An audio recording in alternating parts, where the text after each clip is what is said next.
Hello students, आप सभी कैसे हैं? आई होप सभी अच्छे होंगे। तो आज की वीडियो में हम क्लास 8 का साइंस चैप्टर फ्रिक्शन से रिलेटेड जितने भी मल्टीपल चॉइस क्वेश्चंस बनते हैं वो हम पढ़ेंगे। देखो, इस चैप्टर की हर एक लाइन से मल्टीपल चॉइस क्वेश्चन निकाला गया है। ठीक है, हर एक लाइन से एमसीक्यू बनाया गया है। इस एक वीडियो में आप का ये जो पूरा चैप्टर है वो कवर हो जाता है। ठीक है, और इस चैप्टर से ऑलमोस्ट सभी कॉम्पिटिटिव एग्जाम्स में क्वेश्चन पूछे जाते हैं, तो आप इस वीडियो को ध्यान से देखना। तो फर्स्ट क्वेश्चन है, फ्रिक्शन इज अ। देखो, जो फ्रिक्शन होता है वो कांटेक्ट फोर्स होता है। यहाँ समझिए, एक सरफेस ये है और एक सरफेस ये है। अब इन दोनों सरफेस के बीच में कितना डिस्टेंस है, इसका मतलब क्या है, इन दोनों सरफेस के बीच में फ्रिक्शन वर्क नहीं कर रहा। ठीक है, लेकिन एक सरफेस ये है और दूसरी सरफेस इसके कांटेक्ट में है, तो इसका मतलब क्या है कि फ्रिक्शन वर्क कर रहा है दोनों सरफेस पे। तो इससे क्या पता चलता है कि जो फ्रिक्शन है वो कांटेक्ट फोर्स है। देखो, यहाँ दोनों सरफेस के बीच में कांटेक्ट नहीं है, यहाँ पर दोनों सरफेस के बीच में कांटेक्ट था, तो इसलिए फ्रिक्शन वर्क कर रहा था। समझ में आया? सेकंड क्वेश्चन है, the direction of friction is. Friction की डायरेक्शन क्या होती है? तो यहाँ पर सही है option A, friction always works opposite to the direction of motion. देखो, जिस डायरेक्शन में मोशन वर्क करता है, जिस डायरेक्शन में मोशन होता है, उससे ऑपोजिट डायरेक्शन में फ्रिक्शन होता है। ठीक है, तो यहाँ पर सही है ऑप्शन ए।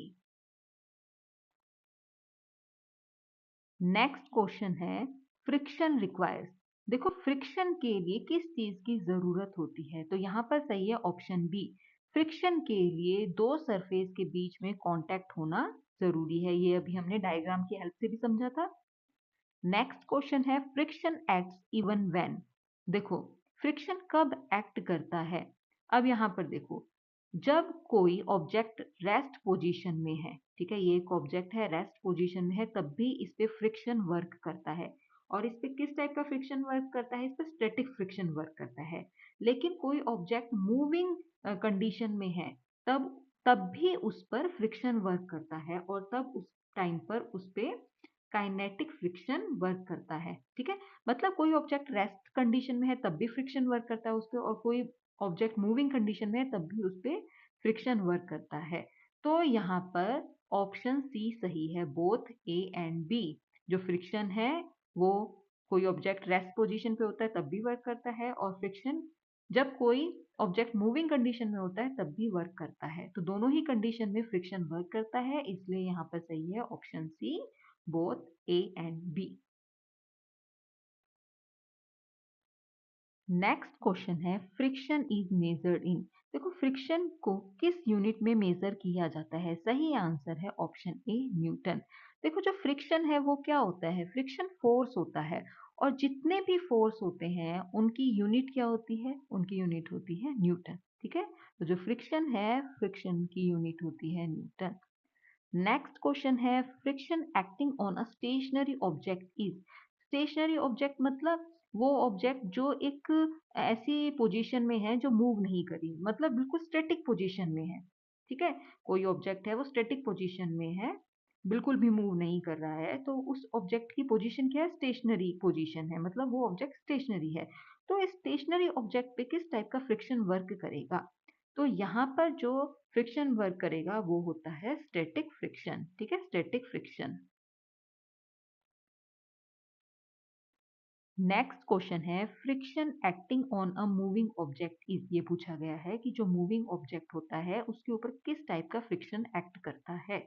अब देखो, कोई ऑब्जेक्ट जो रेस्ट की पोजीशन पे है उस पे तो स्टैटिक फ्रिक्शन वर्क करता है। ठीक है, लेकिन मान लो यही ऑब्जेक्ट रेस्ट पोजीशन से जब मूव करने लगता है, तो इस ऑब्जेक्ट के ऊपर कौन सा फ्रिक्शन वर्क करेगा?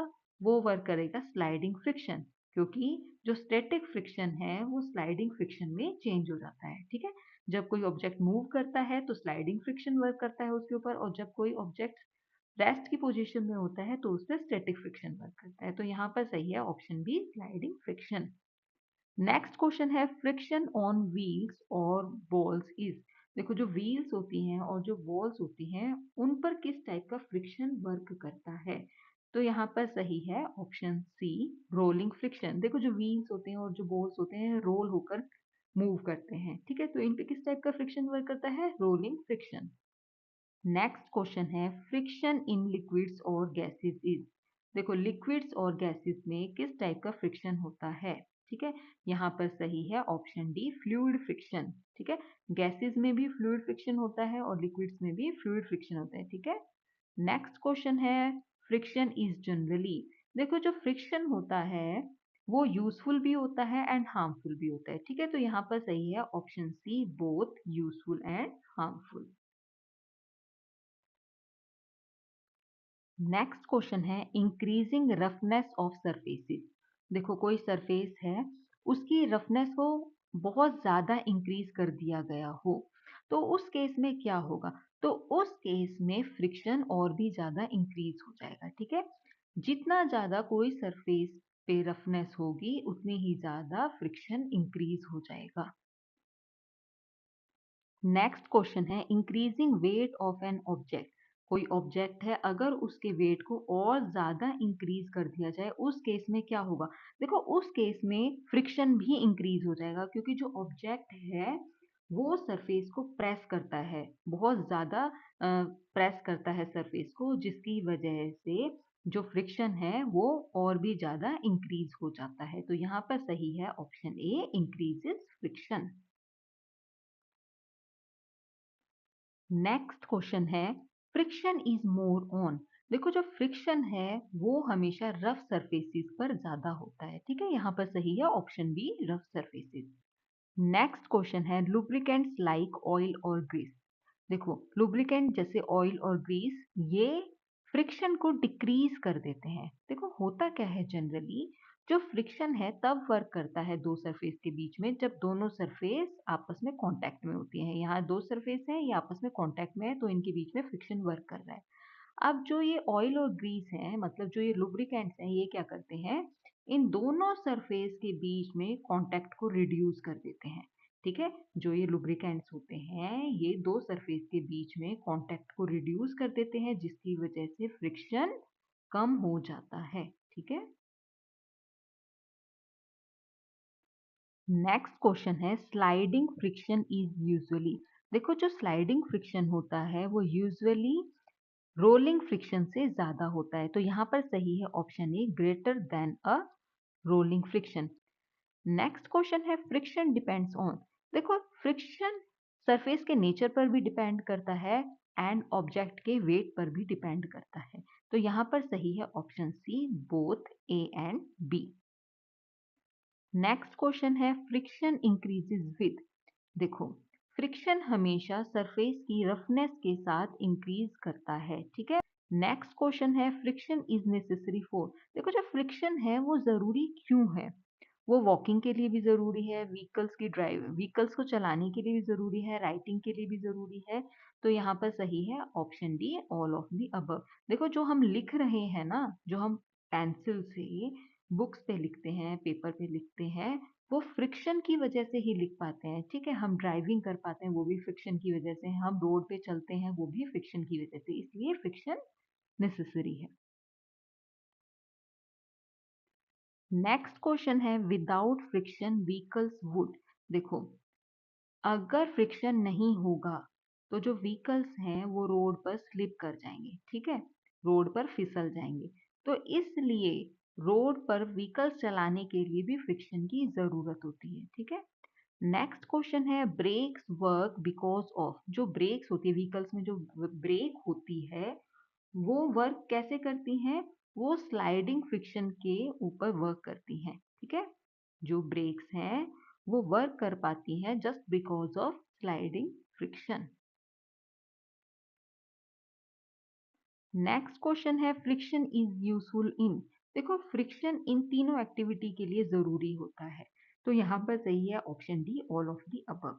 नेक्स्ट क्वेश्चन है फ्रिक्शन हेल्प सीड्स टू। देखो फ्रिक्शन सीड्स की किस तरह से हेल्प करता है?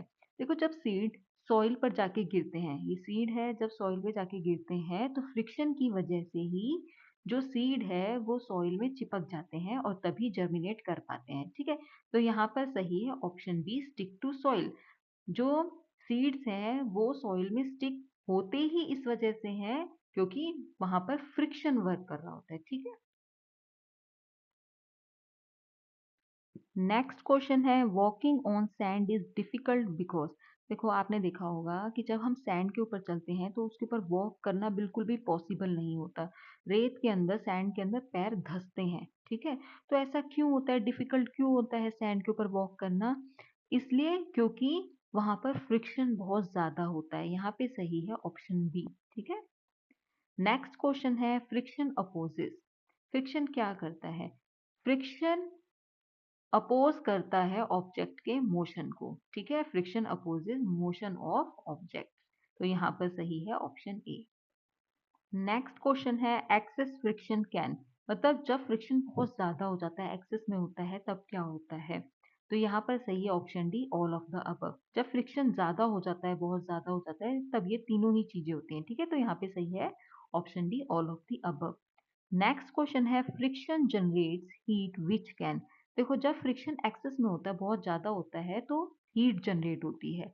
अब जो ये हीट जनरेट हुई है वो क्या करेगी? वो डैमेज कॉज करती है। ठीक है, तो यहाँ पर सही है ऑप्शन ए।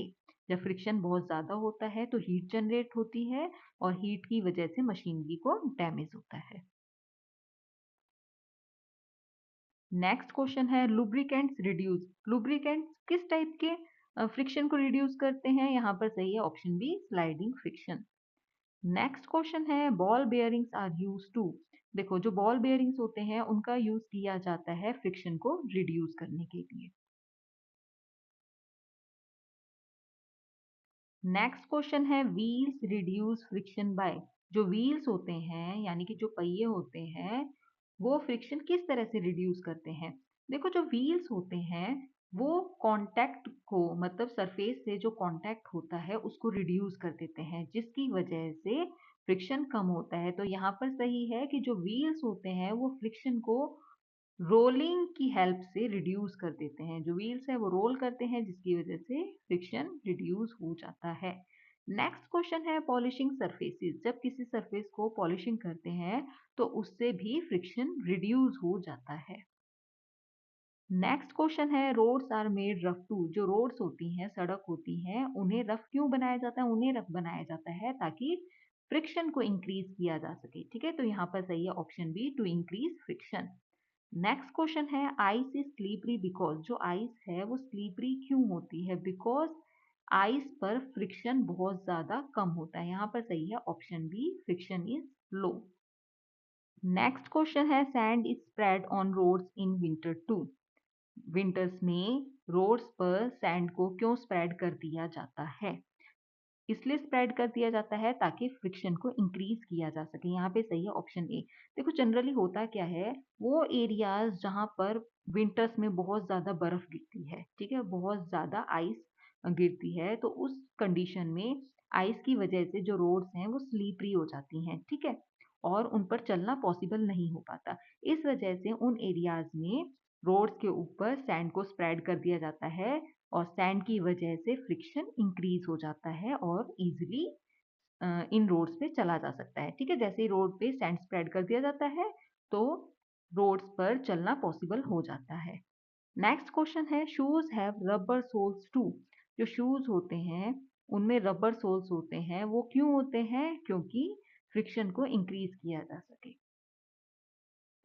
नेक्स्ट क्वेश्चन है friction is required for. Friction की जरूरत क्यों होती है? देखो फ्रिक्शन की जरूरत व्हीकल्स को स्टार्ट करने के लिए भी होती है, व्हीकल्स को स्टॉप करने के लिए भी होती है। तो यहाँ पर सही है option C, both A and B. Next question है match stick ignites due to. जो मैच स्टिक होती है वो किस वजह से जलती है? देखो वो जलती है स्लाइडिंग फ्रिक्शन की वजह से। ठीक है, स्लाइडिंग फ्रिक्शन की वजह से जलती है मैच स्टिक। जब मैच स्टिक को रब किया जाता है, मतलब देखा है आपने, माचिस देखी होगी ना, उसमें से एक तिल्ली निकालते हैं और माचिस का जो बॉक्स होता है उसके साइड में जब रब करते हैं तो क्या होता है, रबिंग की वजह से हीट क्रिएट होती है और जिसकी वजह से माचिस जल जाती है। ठीक है, माचिस की तीली जल जाती है। तो उस टाइम पे कौन सा फ्रिक्शन वर्क कर रहा होता है? उस टाइम पे स्लाइडिंग फ्रिक्शन वर्क कर रहा होता है। ठीक है, नेक्स्ट क्वेश्चन है climbing a rope is possible because of. रस्सी के ऊपर ठीक है, क्लाइंब करना पॉसिबल क्यों होता है? वो सिर्फ और सिर्फ स्टैटिक फ्रिक्शन की वजह से होता है। देखो, रोप को किससे पकड़ते हैं? हाथों से ही तो पकड़ते हैं। हाथों और रोप के बीच में जो फ्रिक्शन होता है, मतलब जो स्टैटिक फ्रिक्शन होता है, उसकी वजह से ही ग्रिप बनती है। ठीक है, मतलब जब रोप के ऊपर क्लाइंब करते हैं तो रोप को हाथों से ही तो पकड़ते हैं। ठीक है, तो दो सरफेस एरिया कौन से हुए? एक तो हाथ हो गए, ठीक है, और दूसरा रोप होगी। तो ये जो दोनों ही सरफेसेस हैं, ठीक है, इनके बीच में स्टैटिक फ्रिक्शन वर्क करता है, जिसकी वजह से ग्रिप अच्छी बनती है। ठीक है, नेक्स्ट क्वेश्चन है friction in bicycle brakes is. देखो, जब हम साइकिल की ब्रेक्स लगाते हैं तो उस टाइम पे फ्रिक्शन वर्क करता है। ठीक है, वो जो फ्रिक्शन होता है वो यूजफुल होता है। इस फ्रिक्शन की वजह से ही साइकिल को ब्रेक लगाकर इजीली रोका जा सकता है। ठीक है, नेक्स्ट क्वेश्चन है wheels on vehicles reduce friction by. देखो, जो व्हीकल्स के व्हील्स होते हैं ना, वो फ्रिक्शन को रिड्यूस कर देते हैं। वो कैसे रिड्यूस करते हैं? रोलिंग से। ठीक है, जो व्हील्स होते हैं वो रोल ही तो करते हैं, रोड के ऊपर रोल ही तो करते हैं। जब रोल करते हैं तो इसका मतलब क्या है कि जो रोड है और इसके ऊपर जो ये व्हील्स रोल कर रहे हैं, तो क्या होता है कि रोड एंड जो ये व्हील्स हैं, इनके बीच में जो सरफेस एरिया का कांटेक्ट है ना, वो रिड्यूस हो जाता है। ठीक है, तो जब सरफेस एरिया का कांटेक्ट रिड्यूस हो जाएगा तो क्या होगा? फ्रिक्शन भी रिड्यूस हो जाएगा। तो यहाँ पर सही है ऑप्शन बी, रोलिंग। देखो, इसी पॉइंट के साथ, इसी क्वेश्चन के साथ हमारी आज की वीडियो क्लास 8 का चैप्टर फ्रिक्शन के जितने भी मल्टीपल चॉइस क्वेश्चन है यहीं पे कंप्लीट होते हैं। अब देखो, इस चैप्टर को हमने एनसीईआरटी बुक से प्रिपेयर किया है। ठीक है, तो एनसीईआरटी बुक की एक एक लाइन को हमने चूज करके एमसीक्यू तैयार किए हैं। ठीक है, और ये सभी MCQs competitive exam point of view से बहुत ज्यादा इंपॉर्टेंट है।